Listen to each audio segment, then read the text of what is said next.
Пандемијата ги погоди сите, ама најмногу младите, едногласно заклучуваат младинските организации по анализите на досегашните последици од кризата. Таа се уште трае, а бројките не се оптимистички. Се зголемила невработеноста, а пораснал и бројот на млади лица кои што земаат плата под минималната.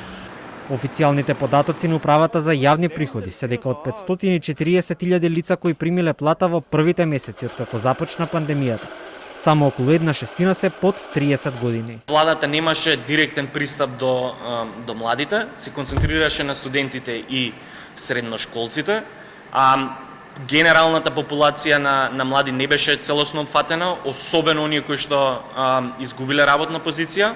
Комуникацијата, односно учеството на младите во креирањето на самите вакви политики не беше на задоволително ниво, воопшто не беа ни консултирани младински организации, ниту пак други видови на младинско здружување, што веројатно исто така има за резултат дека не беа целисходни самите мерки како такви.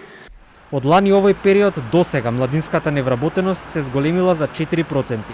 Последиците од кризата ќе бидат трајни, а најмногу ќе се почувствува подостапноста на работни места, прогнозираат невладините.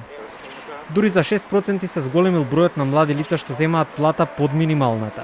Младинските организации ова го имаат предвид, но имаат и решение за тоа и им го понудија на носителите на одлуки од власта.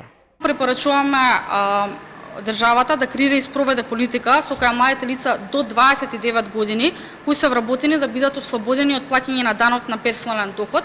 Начинот на кој би се спроведело ова е работодавачите да го исплатат данокот на персонален доход до УЈП, но меѓутоа УЈП да изврши директен износ на данокот назад да го врати кај оваа категорија на млади лица.